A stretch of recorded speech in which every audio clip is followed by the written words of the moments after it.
एक लंबे समय पहले एक गांव में रोहित और शांति नामक पति पत्नी रहते थे। उनके प्रणीत और तन्वी नामक दो सुंदर बच्चे भी थे। रोहित ऑटो चला के आए हुए पैसों से अपना घर चलाता था। अचानक एक रात रोहित बहुत दूर से ऑटो को चलाते हुए घर वापस जा रहा था। तब उसे बीच रास्ते में एक सुंदर औरत दिखाई देती है। रुकिए, ऑटो रोकिए। ये सुन के वो आदमी ऑटो रोकता है। कहाँ जाना है मैडम आपको? मेरा घर पास में ही है, मुझे वहां छोड़ दोगे भैया? जी मैडम, आइए। और ऐसे वो ऑटो में बैठती है। ऑटो चलाते हुए जब उसका घर आता है तो वो ऑटो रोकने कहती है और रोहित ऑटो रोकता है। तब वो औरत ऑटो से नीचे उतर के पैसे देकर बिना पीछे मुड़े चले जाती है। रोहित जब पैसे की गिनती करता है तो वो देखता है कि उस औरत ने उसे ज्यादा पैसे दिए। तब मैडम, आपने ज्यादा पैसे दे दिए। ऐसे उस औरत को बुलाने के बावजूद वो मुड़ के नहीं देखती है और चलते ही रहती है। तब रोहित देखता है कि उसके पांव पीछे की तरफ मुड़े हैं और वो देख दंग रह जाता है। हाँ, इस औरत के पांव पीछे क्यों मुड़े हैं? इसका मतलब ऑटो में एक भूत बैठे थे। ऐसे सोचकर तुरंत वहां से ऑटो स्टैंड की ओर निकलता है। रोहित का दोस्त उसे तेजी से स्टैंड पे ऑटो चला के आना देखता है और पूछता है, अरे रोहित, क्या हुआ? तुम ऐसे क्यों हो और ऑटो को इतनी तेजी से क्यों चला रहे थे? तब रोहित उसे सब कुछ बताता है। क्या तुमने एक भूत को देखा? हाँ, वो दिखने में बहुत सुंदर थी और उसने बहुत गहने भी पहने थे।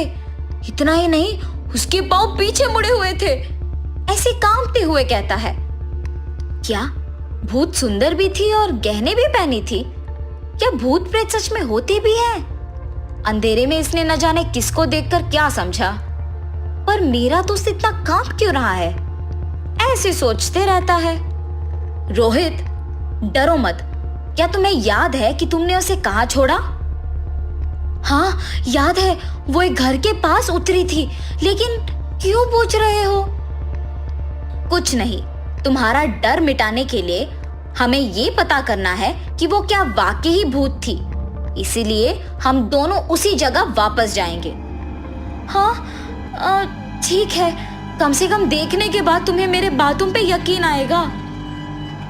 ऐसे कहके वो उसके दोस्त के साथ उस घर के पास जाता है जहां उसने भूत को छोड़ा था। क्या यही छोड़ा था तुमने? हाँ, यही। ये घर तो दिखने में अच्छा है और इसमें क्या भूत रह रही है? दोनों अंदर जाएंगे तो पता चलेगा ना कि इसमें भूत है कि नहीं। ऐसे कहने पर दोनों मिलके घर के अंदर जाते हैं। कोई है? ऐसे जोर से पुकारने पर भी कोई बाहर नहीं आता है। लगता है कि कोई नहीं है इस घर में। इतने जोर से बुलाने पर भी कोई बाहर ही नहीं आ रहा। चलो दोनों दो अलग दिशाओं में जाकर देखते हैं। ऐसे दोनों दो अलग दिशाओं में जाते हैं। कोई है? कोई है कि नहीं? ऐसे रोहित भी ढूंढते ही रहता है। हाँ, मैं इस घर में अकेली रहती हूँ, किसी और की आवाज क्यों सुनाई दे रही है? ये सोचकर डरते हुए वो आवाज की तरफ भूत बढ़ते रहती है और तब उसे अभिनय दिखाई देता है। उसके सामने अचानक एक आदमी को देख वो भी डर जाती है। बाप रे, भूत भूत! ऐसे डर के मारे भागने लगती है। बाप रे, भूत भूत! मैंने उसे देखा, भूत! और अभिनय भी उस औरत को देख डर के मारे घर के बाहर की ओर भागता है। जब वो भूत डर से भाग रही थी तब रोहित अचानक उसके सामने आके खड़े होता है और उसे देख, बाप रे, भूत भूत! ऐसे वो जोर जोर से चिल्ला के घर से बाहर भागती है।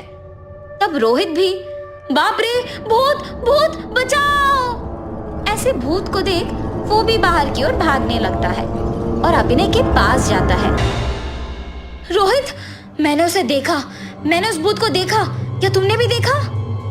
ऐसे जब वो दोनों बात कर रहे थे तब उन्हें भूत देखती है और उनकी बातें सुनती भी है। मैंने तो इन दोनों को ही घर के अंदर देखा था, ये भूत नहीं है क्या? ऐसे सोचते हुए उनकी बातें भी सुनने लगती है। हाँ अभिनय, मैंने भी उस भूत को देखकर डर के मारे भागते हुए यहाँ आ गया। अरे, इस आदमी के ऑटो में तो मैं घर आई थी, ये वापस क्यों आया यहाँ? तुमने तो मेरे बातों पे यकीन नहीं किया ना? अब जो तुमने उस भूत को देखा अब मानते हो? हाँ हाँ मानता हूँ, सच में यहाँ एक भूत है। अपनी आंखों से देखकर तुम्हें यकीन आया है ना? रोहित, मुझे माफ करो यार, पहले यहाँ से निकलते हैं, चलो। हाँ हाँ चलो चलो। इस घर में तो मैं रहती हूँ, मुझे ये लोग भूत क्यों कह रहे हैं? क्या मैं जिंदा नहीं हूँ? क्या मैं मर गई? ऐसे दुख होती है। मेरे दुखी होने का कोई फायदा नहीं। अगर उनके पास जाऊंगी तो मुझे पता चलेगा कि मैं भूत हूं कि नहीं। ऐसे वो भूत उन दोनों के पास जाती है और उनके सामने खड़े होती है। भूत भूत! डर के मारे ऐसे दोनों चिल्लाते हैं। डरो मत, मैं तुम लोगों को कुछ नहीं करूंगी। मैंने सोचा कि तुम लोग भूत हो और इसीलिए मैंने ऐसे चिल्लाया, पर जब मैंने बाहर आके तुम लोगों की बातें सुनी तब मुझे समझ आया कि मैं भूत हूं और मरने की वजह से ही मैं ऐसे भूत में बदल गई। ऐसे बात करते हुए निराश होती है। आप निराश मत हो, आपकी बातें सुनकर अब हमें भी आपके लिए बुरा लग रहा है। हाँ हाँ, आपके अधूरे ख्वाहिश हमें बताइए, हम उन्हें पूरा करेंगे। अब तो मेरी कोई ख्वाहिश नहीं है क्योंकि मैं जिंदा ही नहीं हूँ, और जब मैं जिंदा थी तब मैं कुछ नहीं कर पाई, और अब मैं कुछ भी कर सकती हूँ क्योंकि मैं एक भूत हूँ। इसीलिए अब मैं बूढ़े गरीब लोगों की मदद करना चाहती हूँ और मुझे बहुत खुशी होगी अगर आप इसमें मेरी मदद कर सकोगे। अरे रे, आप तो सबकी मदद करने में हमारी मदद मांग रही हैं।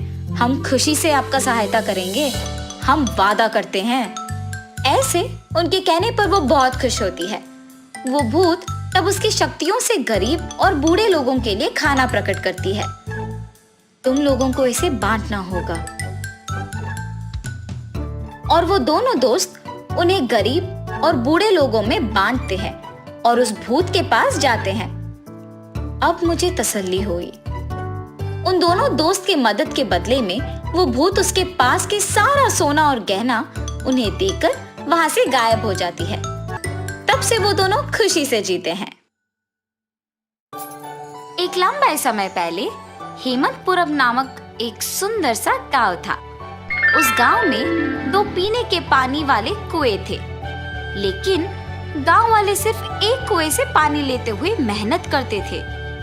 उसी गांव को गोपाल और विमला नामक 2 पति पत्नी नए नए जाते हैं। एक दिन विमला पानी के लिए कुएं के पास जाती है। उस कुएं से कुछ ही दूर एक और कुआं उसे नजर आता है। इस कुएं के पास तो बहुत लोग हैं, उस तरफ का कुआं दूर है मगर वहाँ कोई नहीं है, तो जल्दी घर पहुँच सकती हूँ। ऐसे सोच के उस तरफ के कुएं की ओर जाती रहती है जब उसे वहाँ की औरतें देखती हैं। सुनिए, गांव में नहीं आई है क्या? हाँ जी। उस कुएं की तरफ कोई नहीं जाता है, सब सिर्फ इसी कुएं का पानी लेते हैं। क्यों? उस तरफ के कुएं के पास नहीं जाते हैं क्या? कहा जाता है कि उस कुएं में एक भूत रहती है, इसलिए कोई उस तरफ नहीं जाता है। क्या उस कुएं में भूत है? ऐसे डर के पीछे आके बाकी औरतों के साथ ही दूसरे कुएं में पानी लेकर घर चली जाती है। उस दिन विमला सुबह जो कुछ भी हुआ उसके पति को बताती है। आज के दिन में भी तुम भूत प्रेत को मानती हो। अगर ये सच नहीं होता तो लोग एक ही कुएं से इतना मेहनत करके पानी क्यों लेंगे? तो तुम मान रही हो कि उस कुएं में भूत है? मैं साबित करूंगा कि ऐसा कुछ नहीं है। भूत हो या ना हो, हमें उससे क्या लेना देना, इस बात को छोड़ दीजिए। पर तुम तो उनकी बातों का यकीन मान रही हो ना। देखना, मैं कल ही वहां जाके साबित करूंगा कि भूत नहीं है। ऐसे कह के सो जाता है। अगले दिन भूत का ना रहना साबित करने के लिए उस कुएं की ओर बढ़ता है। चलते चलते उसे बीच में एक बुजुर्ग मिलता है। इनको पूछूंगा तो पता चलेगा कि हुआ क्या है और ये कि वहां वाकई भूत है कि नहीं। दादाजी, मैं इस गांव में नया आया हूँ, क्या मैं आपसे कुछ पूछूं? पूछो बेटा, मुझे अगर पता होगा तो बोलूंगा। मैंने सुना है कि इस गांव में 2 कुएं रहने के बावजूद सारे लोग सिर्फ एक कुएं का इस्तेमाल करते हैं। दूसरे में भूत रहने के कारण उसका इस्तेमाल नहीं करते हैं। क्या किसी ने दूसरे कुएं के पास भूत को देखा है? गांव वालों को कैसे पता है कि वहां एक भूत है? सच में उस कुएं में एक भूत का रहना मेरे बचपन में एक दोस्त ने देखा था। भूत को देखने पर इतना डर गया था कि 1 महीना वो घर से बाहर ही नहीं निकला। गांव वालों को जब इस बात का पता चला, तब से उस कुएं के पास कोई नहीं जाता है। हाँ, तो क्या सच में उस कुएं में एक भूत है? इस बुजुर्ग की बातें सुनकर तो मुझे भी लग रहा है कि शायद वहां एक भूत है। ऐसे सोचते हुए उस कुएं के पास जाता है और वहां रुकता है। हाँ, भूत के बारे में सोचते हुए मैं तो भूत के ही पास आ गया। बाप रे, अब क्या करूं? गोपाल, गोपाल। हाँ, यहाँ तो कोई नहीं है। मुझे ऐसा क्यों लगा कि कोई मुझे बुला रहा है? मैंने ही तुम्हें बुलाया गोपाल। ऐसे उसके सामने आके खड़े होती है। आंखें लाल और दिखने में भयानक थी। उसे देख गोपाल बहुत डर जाता है। मगर इस भूत को मेरा नाम कैसे पता है? मैं तो इस गांव में नया आया हूँ ना। कौन हो तुम? तुम्हें मेरा नाम कैसे पता है? मुझे तुम्हारे बारे में सब कुछ पता है। तुम इस गांव में नए आए हो ना? कृपया मुझे कुछ मत करो, मैं यहाँ से चला जाऊंगा। मुझे देखने के बाद अब कहाँ जाओगे? ऐसे जोर से कहने पर डर के मारे गोपाल पीछे मुड़े बिना भागते हुए घर पहुंच जाता है। अरे क्या हुआ जी, आप ऐसे क्यों हैं? उस कुएं में एक भूत है। मैंने उसे देखा है और डर से भागते हुए यहाँ आ गया। ऐसे वो भूत देखने के कारण कुछ दिन घर पे ही रहता है। मैंने ही कहा था कि भूत नहीं है और मैं खुद अब भूत को देख के डर के मारे घर पे ही रह रहा हूँ। लेकिन मुझे उस भूत को वहां से भिजाना होगा और सबका डर मिटाना होगा। उस कुएं के पानी का तभी उपयोग कर सकते हैं। उस भूत के पास वापस जाने के लिए डर तो लग रहा है, मगर उसे भिजाने के लिए तो जाना ही पड़ेगा। ये फैसला करके उस कुएं के पास जाता है। हाँ, तुम वापस आए हो? मुझे देख के डर नहीं लगता? हैं, तुम्हें देख के क्यों डरूं? तुम्हें तो मैं डराऊंगा। मुझे और डर? मुझे देख के सब डरते हैं और तुम मुझे डराओगे? ये कह के जोर से हंसती है।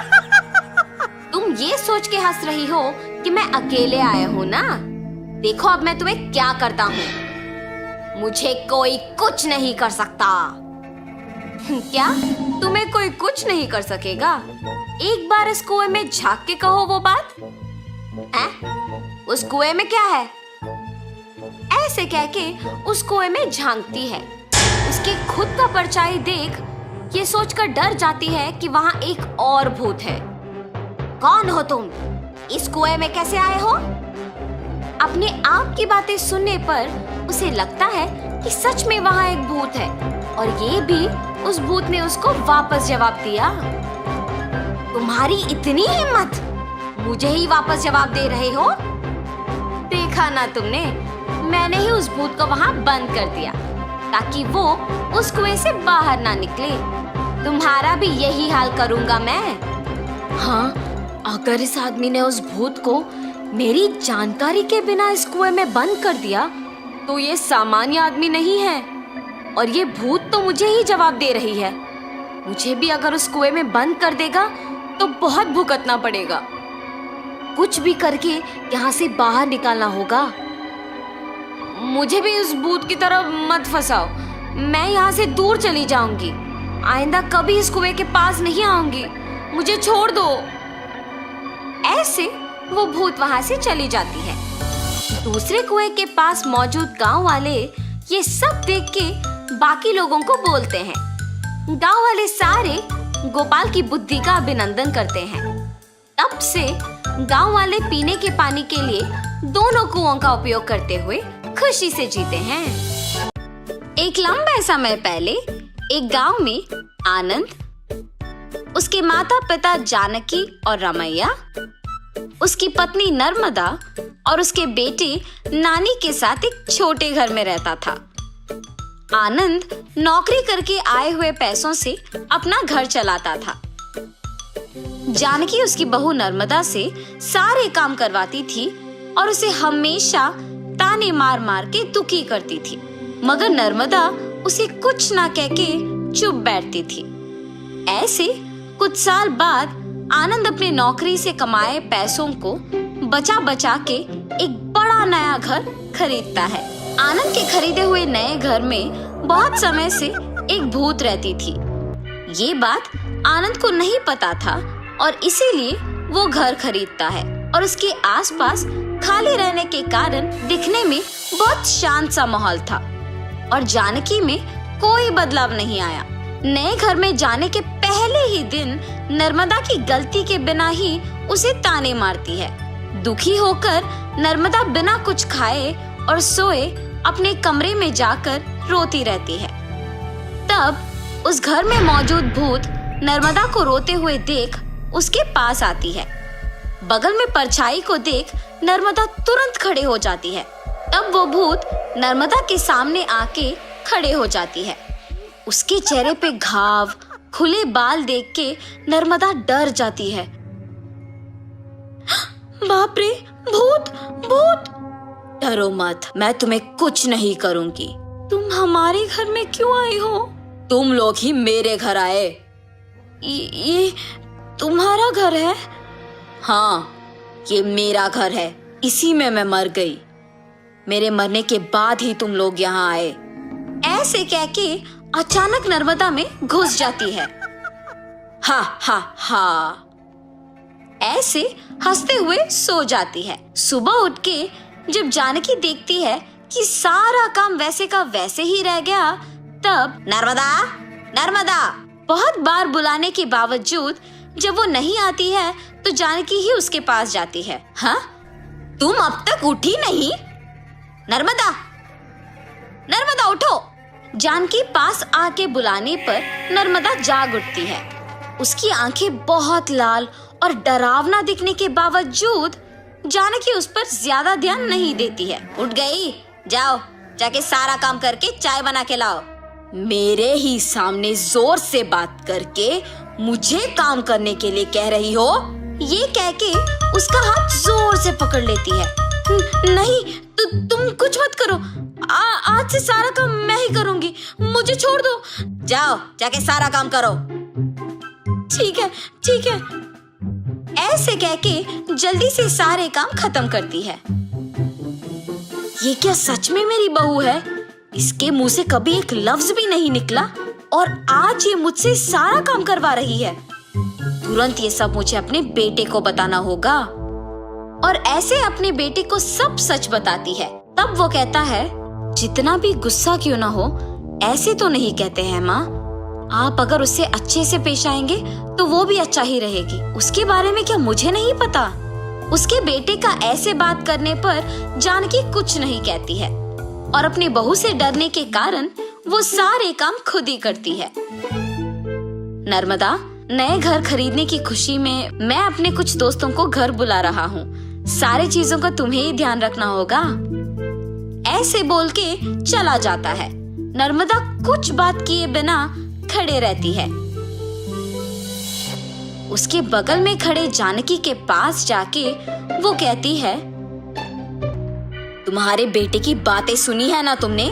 सारी तैयारी तुम्हें ही करना होगा, ऐसे जोर से कहती है। अगले दिन आनंद दोपहर को अपने दोस्तों को घर ले आता है। नर्मदा, तुमने सारी तैयारी कर ली ना? हाँ जी। और ऐसे सबको खाना परोसती है और सभी हंसते हुए बातें करते रहते हैं। सभी व्यंजन स्वादिष्ट है भाभी जी। हाँ, मेरी पत्नी के हाथों में जादू है। आनंद, तुम्हारा घर भी बहुत खूबसूरत है यार। चारों ओर खाली और शांत है। इस घर को देखते ही पसंद आ गया मुझे, इसीलिए इसे बचाए हुए सारे पैसों से खरीदा हूँ। अब इस घर का मालिक मैं हूँ, ऐसे आनंद कहता है। ये सुनते ही नर्मदा तुरंत भूत बनके अजीब आवाजें बनाती है। उसका सिर नीचे झुका रहता है और अजीब आवाजें आने के कारण सभी उसी को देखते हैं। नर्मदा, क्या हुआ तुम्हें? नर्मदा अचानक अपना सिर ऊपर करती है और क्या इस घर का मालिक तुम हो? मैं हूँ इस घर की मालकिन। ऐसे उसे घूरने पर आनंद अचानक हवा में ऊपर उड़ने लगता है। नहीं, ये तुम्हारा ही घर है, मुझे छोड़ दो। ऐसे कहने पर आनंद को नीचे छोड़ देती है। ये सब देख के घर के सारे मेहमान भूत भूत कह के वहाँ से भाग जाते हैं। नर्मदा जैसे उसे कुछ पता नहीं है अपने कमरे में जाके सो जाती है। आनंद, कम से कम अब मेरी बातों का यकीन करोगे तुम? तुम्हारी पत्नी में भूत घुसी है, भूत। देखो आज उसने क्या कर दिया। हाँ माँ, अब हम क्या करें? एक मांत्रिक को बुलवाना ही पड़ेगा।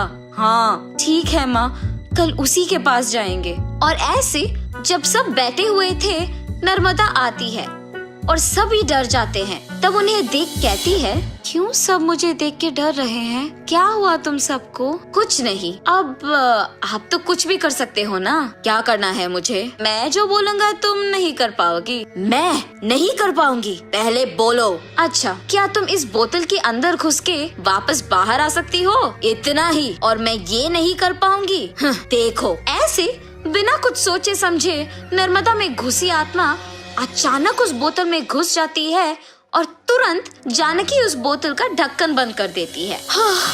भूत को मैंने इस बोतल के अंदर बंद किया है, अब इसे गांव के अंत में फेंक के आना होगा। और ऐसे उस बोतल को गांव के एकदम अंत में फेंक के आ जाती है। तब से जानकी अपनी गलती सुधार के अपनी बहू को ताने मारना बंद कर देती है। भूत के चले जाने पर सभी उनके नए घर में खुशी से जीते हैं। एक लंबे समय पहले एक गांव में आधी रात को दिखने में भयानक लंबी बाल वाली एक चुड़ैल अजीब आवाजें बनाती घूमती रहती थी। बहुत समय से आधी रात होते ही हमारे गांव में अजीब आवाजें आ रही हैं। पता नहीं कौन करते रहता है। हाँ, उस समय में सभी दरवाजे बंद करके अंदर ही रहते हैं। एक दिन वो चुड़ैल जब उस गांव में घूमते रहती है, खिड़की से उसे एक सुंदर औरत सोते हुए नजर आती है। हर रोज ये सारे गांव वाले मेरा अपमान करते थे कि मैं बदसूरत हूँ, इसीलिए मैं मर के चुड़ैल बन गई। और इसीलिए मैं अब इस खूबसूरत औरत में घुस के इस गांव में कोई भी औरत को खूबसूरत नहीं रहने दूंगी। मेरे मौत के लिए जिम्मेदार इन गांव वालों से बदला लूंगी।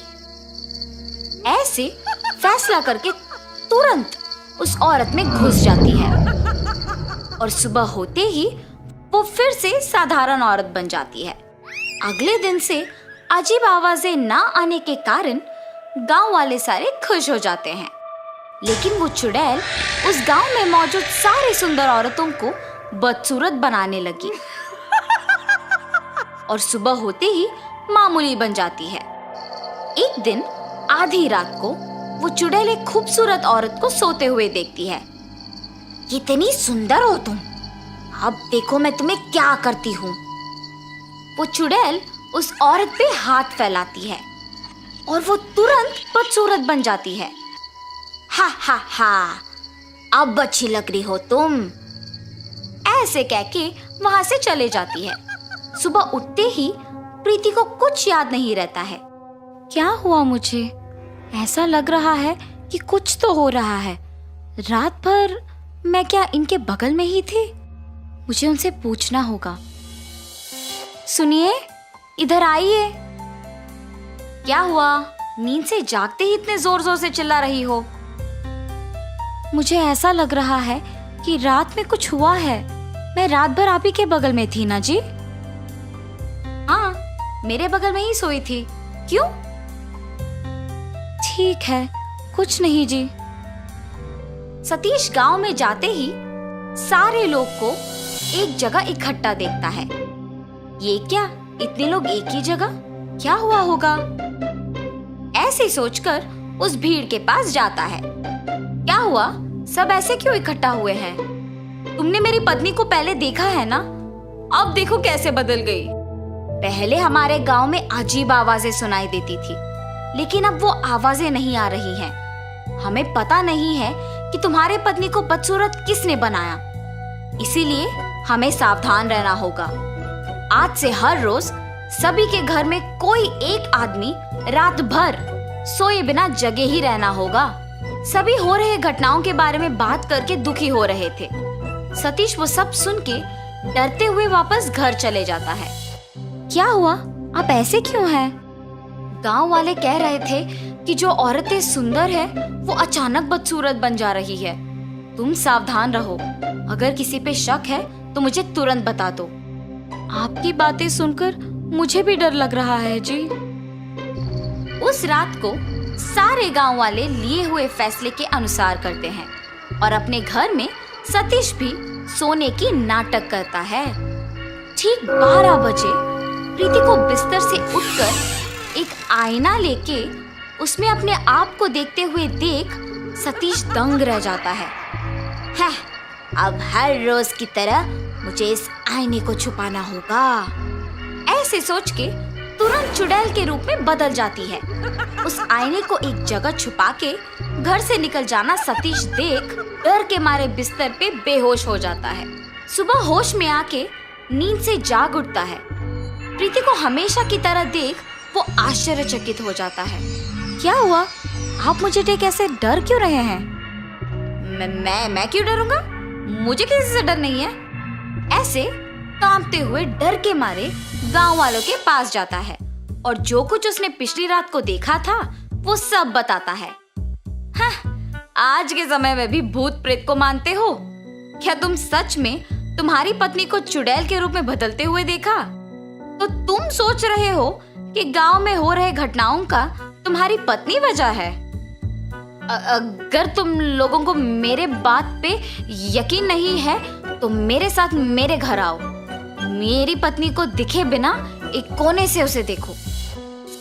सतीश के ऐसे कहने पर गांव वाले उसके साथ उसके घर जाते हैं और एक कोने में छुप जाते हैं। रात के 12 बजते ही प्रीति अचानक नींद से जाग के एक आईने में अपने आप को देखना वो सब देखते हैं। उस आईने में देखते हुए वो एक चुड़ैल में बदल जाती है।